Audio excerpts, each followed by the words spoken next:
Jumpa lagi di channel Soam Official. Hari ini kita akan membahas istilah-istilah yang ada di dunia perkuliahan part 3. Semoga video ini bisa bermanfaat buat teman-teman calon mahasiswa. Sebelum itu, jangan lupa subscribe Soam Official dan tekan tombol lonceng untuk dapatkan notifikasi terbaru. Jangan lupa juga follow Instagram sobat_ambis. Kuy, kita lanjut. Istilah-istilah yang ada di dunia perkuliahan part 3. Di nomor urut pertama ada KRS Sob. Sejumlah perguruan tinggi di Indonesia umumnya menggunakan istilah KRS untuk menyebut kartu rencana studi. Namun ada juga beberapa perguruan tinggi yang menyebut KRS dengan istilah KPSM, Kartu Perencanaan Studi Mahasiswa, atau FRS, Formulir Rencana Studi.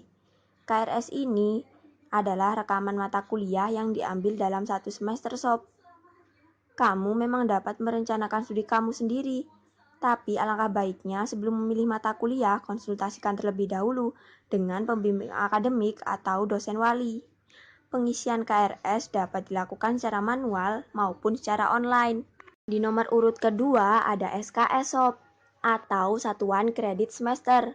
Jika dulu di bangku sekolah menengah semua pelajaran yang kalian pelajari sudah dipaketkan hingga lulus, kalau di perguruan tinggi nantinya pelajaran ini akan ditentukan berdasarkan dengan SKS. Mahasiswa dapat memilih mata kuliah yang diinginkan dalam satu semester, tergantung jatah dari SKS yang mereka miliki. Biasanya hanya untuk semester pertama saja mahasiswa sudah diberikan satu paket mata kuliah untuk satu semester, antara 18-21 SKS, tergantung kampus dan program studi. Oh iya sob, setiap mata kuliah memiliki jumlah bobot SKS yang berbeda-beda. Ada yang berbobot 1 SKS hingga paling banyak 4 SKS.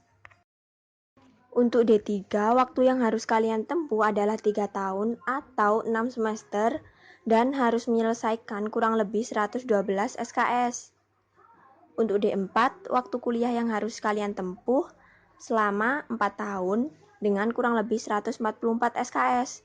Sedangkan untuk S1, lama waktu yang harus kalian tempuh adalah 4 tahun atau 8 semester dan harus menyelesaikan kurang lebih 144 hingga 160 SKS. Oh iya sob, kalian tahu nggak sih perbedaan D4 dengan S1? Perbedaan D4 dengan S1 yaitu D4 lebih mempelajari ilmu-ilmu praktik atau ilmu-ilmu terapan. Sedangkan jenjang S1 biasanya lebih mempelajari hal-hal yang bersifat teoritis. Di nomor urut ketiga ada IP sob. IP adalah singkatan dari indeks prestasi, yang artinya sama aja kayak nilai akhir semester. Di Indonesia, skala IP dari yang paling rendah sampai yang paling tinggi adalah 0 hingga 4. Mahasiswa yang dapat IP 4 di akhir semester udah pasti dapat nilai A di semua mata kuliahnya. Oh iya, penilaian di universitas itu pakai huruf. Huruf E untuk yang paling rendah dan A yang paling tinggi. Kalau mau lulus mata kuliah, biasanya nilai minimal harus di atas C. Misalnya C+, B-, B, dan seterusnya. Nomor urut 4 ada IPK, yaitu Indeks Prestasi Kumulatif. Secara teknis, IPK dihitung berdasarkan rata-rata IP yang didapat mahasiswa tiap semester. Di nomor urut kelima ada unit kegiatan mahasiswa, atau yang biasa disingkat dengan UKM. UKM ini sesungguhnya sama aja dengan istilah ekskul atau ekstrakurikuler yang dulunya pernah kamu kenal di bangku sekolah. Umumnya UKM ini sangat diminati oleh mahasiswa karena biasanya setiap kampus menawarkan pilihan UKM yang beragam, sehingga kamu pun dapat memilih UKM sesuai dengan hobi dan minat kamu sob. Yang keenam ada Badan Akreditasi Nasional Perguruan Tinggi sob. Badan Akreditasi Nasional Perguruan Tinggi ini merupakan satu-satunya badan akreditasi yang memperoleh wewenang dari Kementerian Pendidikan, Riset, dan Teknologi Republik Indonesia dalam meningkatkan mutu pendidikan tinggi. Di urutan ketujuh ada skripsi. Tahu nggak sob apa itu skripsi? Skripsi adalah sebuah karya tulis ilmiah yang berisikan paparan dari penelitian yang dilakukan oleh mahasiswa. Biasanya skripsi banyak membahas tentang fenomena atau permasalahan yang ada di bidang ilmu tertentu dengan menggunakan kaidah-kaidah tertentu pula. Di urutan ke-8 ada KKN. Tunggu dulu sob. KKN di sini yang dimaksud bukan korupsi, kolusi, dan nepotisme ya. Tapi KKN di sini adalah kuliah kerja nyata. Kuliah kerja nyata adalah bentuk kegiatan pengabdian kepada masyarakat oleh mahasiswa dengan pendekatan lintas keilmuan dan sektoral pada waktu dan daerah tertentu di Indonesia. Yang ke-9 ada SIAKAT sob, singkatan dari Sistem Informasi Akademik. SIAKAT adalah suatu sistem informasi akademik yang digunakan untuk memberikan kemudahan kepada pengguna dalam kegiatan administrasi akademik kampus secara online.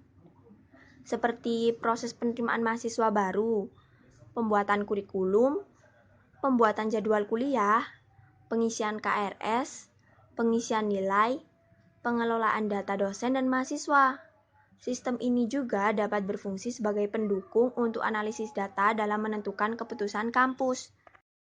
Yang ke-10 ada PDDikti.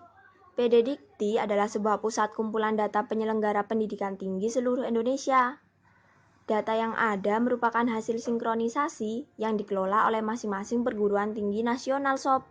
Nah, itulah istilah-istilah yang ada di dunia perkuliahan yang harus kamu ketahui sebelum masuk ke perguruan tinggi ya sob. Semoga informasi ini dapat bermanfaat. Dan bagi kalian yang mau request video selanjutnya bisa komen di kolom komentar. Jangan lupa like, comment, and share. See you!